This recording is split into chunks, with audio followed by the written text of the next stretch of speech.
भैरी अकबरपुर गांव में महिला को गंडासी से काटा, वहीं जेठ का शव फंदे पर लटका मिला। हिसार के भैरी अकबरपुर गांव में घर के अंदर सो रही 30 वर्षीय महिला मुनेश की गंडासी से काटकर हत्या कर दी। शरीर पर गंडासी से कई वार किए गए हैं। वीरवार सुबह कमरे में उसका शव लहूलुहान हालत में मिला। वहीं मृतका के जेठ 45 वर्षीय जयसिंह का शव दूसरे मकान में फंदे पर लटका मिला। सूचना मिलने पर डीएसपी गौरव शर्मा, थाना प्रभारी अमर सिंह मौके पर पहुंचे और जांच पड़ताल की फॉरेंसिक टीम घटना स्थल पर पहुंची और साक्ष्य जुटाएं। पुलिस की प्रारंभिक जांच में मामला हत्या और आत्महत्या एक दूसरे से जुड़ा हुआ नजर आ रहा है। फिलहाल दोनों के शव गांव में ही है।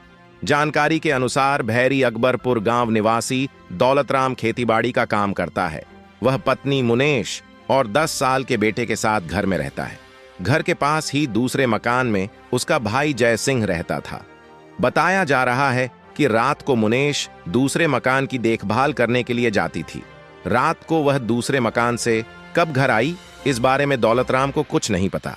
सुबह दौलतराम ने जब कमरे में अपनी पत्नी को नहीं देखा तो उसकी तलाश की। जब वह दूसरे कमरे में गया तो 2 चारपाई के बीच में उसकी पत्नी का शव लहूलुहान हालत में जमीन पर पड़ा था।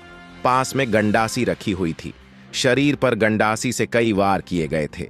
कुछ देर बाद पता चला कि दौलतराम के भाई जयसिंह भी फांसी के फंदे से लटका हुआ है। उसका शव कमरे में पंखे पर रस्सी के जरिए लटक रहा है। सूचना मिलने पर डीएसपी गौरव शर्मा मौके पर पहुंचे और जांच पड़ताल की।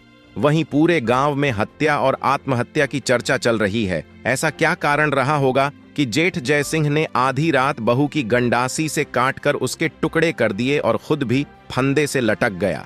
ऐसी भी क्या बात थी कि गंडासी से वार करते समय जयसिंह के हाथ नहीं कांपे? वहीं दूसरे कमरे में दौलतराम सो रहा था और उसे भी कोई आवाज सुनाई नहीं दी।